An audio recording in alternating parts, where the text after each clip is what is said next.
Ladies and gentlemen, to Longbox Chronicles month here on Reaction and Review. Tonight, guys, I'm checking out a film from 2010. That movie is Superman Batman Apocalypse. Now, this film is another direct-to-video animated film released by Warner Brothers and DC Comics. My history with these films has been incredibly strong, because out of all of them I've seen, most of which I've seen for this series, I have liked every single one of them save for one. And that one was just absolutely terrible, and I'd rather not go into detail on that. I made an entire video on it. You guys are totally free to go and check it out. I really wish I could tell you anything about this one itself. I believe it's a direct sequel to Superman Batman Public Enemies, which was a really strong film. I don't really know the plot to this one. I didn't bother to read the back of the Blu-ray case.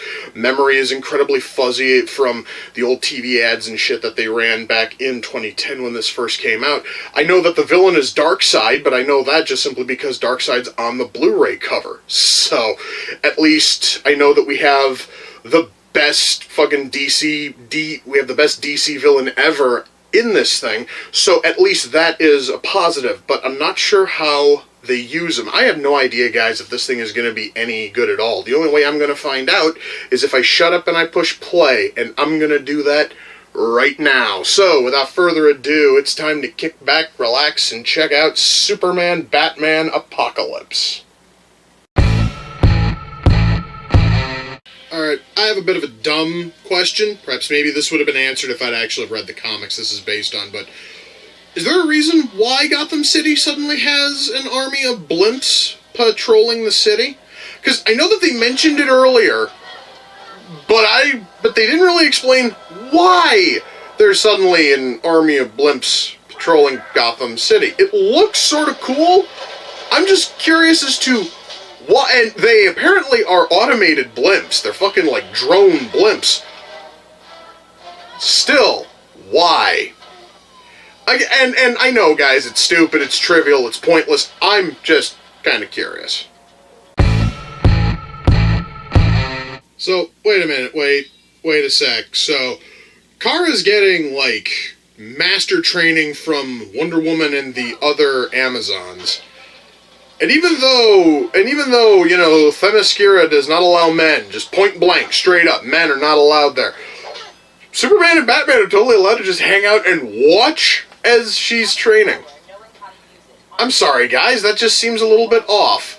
It's nothing big, but still, it's like, Themyscira does not allow men, just period. That has always been like a rule, set in stone.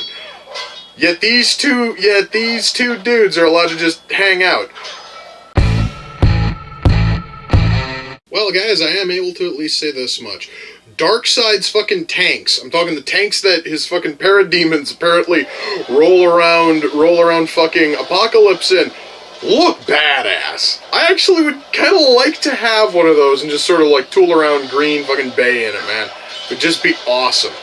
Seriously, guys, these tanks look freaking amazing.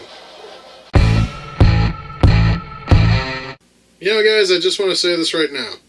The fight between Darkseid and Batman, even though it was the least physical fight in this entire film, was the most badass. And it shows not only why I love Darkseid as a villain, but also why I love Batman as a fucking hero. That fight was amazingly done. I fucking loved it. Well, guys, that was Superman Batman Apocalypse. Let's shut that off. Okay. Well, that was actually really solid. Okay, why don't we try to talk about the movie a little bit. I'm going to start with writing. Specifically, I want to start with humor, because I don't normally get to talk much about humor in a lot of these direct-to-video DC films, which is kind of shocking because a lot of them have got really, really well fucking written jokes. This thing's got some incredibly sharp humor, and I have a feeling most of that is from the comics this thing's based on. Makes me definitely want to go out and buy the books. I want to know what they, cut or altered, and if it's anything like Superman, Batman, Public Enemies, they really probably didn't alter, much, which means it's going to be a fantastic fucking read. Anyway, the humor here is just incredibly sharp and biting. I really liked it.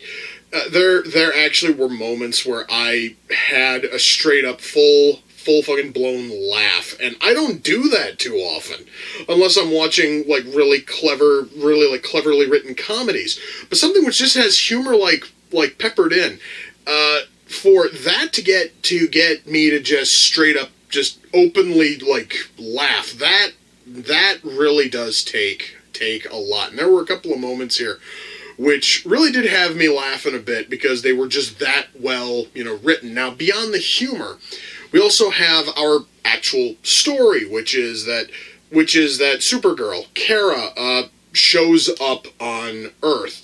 Her pod crashes in the middle of Gotham Bay, and Batman finds her. And it's basically the story of how she's trying to adapt to life on Earth and how she's trying to deal with all of the new powers she has now that she's being bathed in the rays of Earth's yellow sun. And how she's having a hard time controlling those powers. How Darkseid wants to use those powers to make her the leader of his fucking honor guard, because his previous honor guard commander, Barda, fled fucking apocalypse and is living in a suburb on Earth, which was pretty cool too, I will say. And our story here is incredibly well, written, which makes sense because this is based on a book that was written by Jeff fucking Loeb. And when Jeff Loeb is in a weepy fit over his dead son and wants to kill every character he sees, when he actually has his mind wrapped fucking right, he can write some amazing shit. Case in point, this story. I know he didn't write the script, but he did write the source, and that's totally awesome right there. Our story here is amazing, and once more, the fact that Warner Brothers insists that these films be kind of short, it actually benefits this, because the movie's only an hour and 17 minutes long, and it uses every second of it beautifully. So there is never a time when the pacing is off somehow. Nothing honestly is going too fast. Nothing is just dragging on. Everything is told at a nice, even, amazing pace, and that is something that you want in any film. Warner Brothers kind of sort of forces that when they say all these have to be an hour and 20 minutes maximum. So, at least actually that was the rule when this one was being, made. So, guys, writing here is awesome. Our fight scenes are fantastic. I stated that my favorite at that point, and still favorite throughout the entire film, is the fight between Batman and Darkseid, and that's specifically because where every other fight is just a knockdown, drag-out physical fight, it's Batman and Darkseid essentially trying to psych out each other, and that's fucking awesome. So yeah, guys, writing here is awesome. Our action here is amazing. The humor here is fantastic. I'm trying to think if there was anything that seemed a little bit off. Well, I guess Darkseid sending an army of Doomsday clones to go and fucking attack the Amazons kind of seemed a little bit off. There was literally zero explanation as to why they were clones of Doomsday of all fucking things. But oh well. That honestly is a minor nothing. So yeah, guys, writing here is really solid. There are tons and tons of references to other past DC story arcs. I was actually kind of surprised when, of all fucking characters, Harbinger showed up in here. Harbinger is a character I haven't seen since Crisis on Infinite Earths back in the fucking 80s. So I was sort of happy to see that when Barda, when she opens up her little, secret fucking closet, and you just see a ton of fucking New Gods references in there. I just loved all of that, but then again, that's also because, again, I'm a huge fan of Darkseid, and by extension, I'm a fan of all of the New Gods stuff that comes with that. So, yeah, guys, writing here is really tight, and the writing here is even better if you are a longtime comic book fan, and you pick up on all of the little references that they pepper throughout this entire film. So, yeah, guys, writing here is fucking spectacular. Acting. Well, let me just put it to you this way, guys. We do have a handful of actors coming back from fucking Justice League or Batman the Animated Series or Superman the Animated Series. Specifically, we have Kevin Conroy as Batman, we have Tim Daly as Superman, Susie Eisenberg as Wonder Woman, Ed Asner came back as Granny fucking Goodness. All of that, fantastic. And the rest of our cast does an amazing job. I actually am happy that I have the cast list paused here, because I wanted to know who voiced Darkseid, and he's played by a guy named, I really hope I'm pronouncing this right, Andre Braugher? I'm not sure how that last name is pronounced. But he turned in a fucking amazing showing as Darkseid. Definitely ranks up amongst my favorite amongst all the actors who've played Darkseid. Perhaps honestly it's just the fact that I grew up with Frank fucking Welker's Darkseid that will always be the top of the list for me. But anyway, acting here was fantastic from everybody. And that's everybody, whether they be old cast members or new cast members. Everybody comes in, does an amazing job. I was kind of surprised by the performance of Summer fucking Glau, who plays Kara, because I've seen Summer Glau attempt to act. Normally she can't. Somehow she turned in something decent here, so I'm shocked. She showed me that she can actually act, so bravo there. That, honest to God, shocked me. Okay, so animation. The animation here, the art style is a little bit odd looking at first, and then it dawned on me it's the exact same art style that was used on the Boondocks, which it kind of took me a moment to get fucking used to that. But once I actually got used to the fact that both Superman and Batman have got these gigantic fat upper fucking lips, and like Darkseid's helmet is a little bit oddly drawn, like a whole lot of like little minor things, real trivial minor nothing shit that you basically see, and it's just gonna like dig at you slightly. Once I was able to get past all of that, and once I got used to the overall art style, I was able to totally roll fucking with it. So it honestly is something that it really just didn't look right at first. However, though, given time, it totally looks fine. It's just I guess I was expecting something a little bit different looking. But oh well, that's again trivial and nothing. What is here for animation is fucking amazing.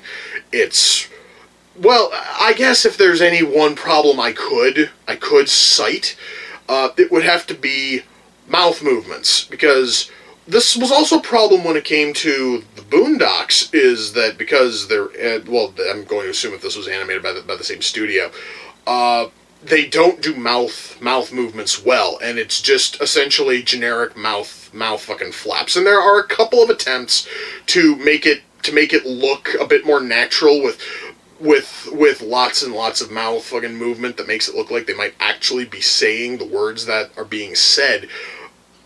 But it still doesn't look perfect, and it almost looks like I'm watching a foreign film, which feels a little bit weird. But oh well, again, that's minor, that's trivial, that's nothing. Who cares? So yeah, guys, animation here is fine for the fucking most part, minus a couple of minor trivial issues. Our sound mix here is awesome. Our sound effects are great. Our score here is awesome. Ultimately, guys, wow. Wait, is there anything else I can really talk about? No. Really, I pretty much have covered everything. So, guys, when all is said and done, can I recommend Superman, Batman, Apocalypse? Oh fuck yeah, I totally can. This movie is awesome. I absolutely loved it. Now, mind you, I also am a little bit biased because A, I'm a huge fan of DC Comics in general. B, I've loved damn near every one of these direct-to-video DC animated films. C, it's a movie featuring Darkseid, so I've got a bit of a bias there. So, I am probably not the most fair and fucking balanced critic you could be getting this from. But what I saw here, I fucking liked, and if you've liked the previous DC animated films, especially Superman, Batman, Public Enemies, because that was a prequel to this. If you liked that, you're gonna love this because the writing is very similar. And the story does sort of pick up where Public Enemy's left off, because they are talking about how Luthor is being fucking impeached, and all of that kicked off at the end of Public Enemies. Mind you, that doesn't play anything into this story, but it is sort of a nice way of sort of tying the two films together. Yes, guys, I can absolutely recommend this movie. I loved it. However, I will say that it is nowhere near the best of these DC animated films. That fucking honor will always go to the Dark Knight Returns, probably until the day I fucking die. That thing was just absolute perfection from start to finish. This one, though, is definitely a solid film, and if you've been collecting these DC films, then you've probably already seen this one because it's 6 years old. Anyway, Superman Batman Apocalypse came off the Amazon wish list. The person who sent it in was August. I would love to give you guys a link to something of August's, but I never got any link saying, hey, I want you to shout out my Twitter page, my Facebook page, my YouTube channel. I have no idea. But August, I thank you. I was certainly curious about this one because I'm curious about all the DC animated films. This sucker turned out fantastic. I would not have known that if you hadn't have sent it in, and for that I thank you. You're fucking awesome, dude. Now, as is the way with these, we've got 4 episodes of various DC animated works. What do you know? All of them featuring fucking Darkseid. And this also has the short film for Green Arrow. I'm also a big fan of Green Arrow. So I'm going to go watch all of that shit, and then I'm probably going to dig around in I'm probably going to dig around in my DC collection, probably find a few more movies to watch. Anyway, my friends, with that we come to the close of another reaction and review. Until next time, ladies and gentlemen, take care, and I will see you all in the near future. Peace.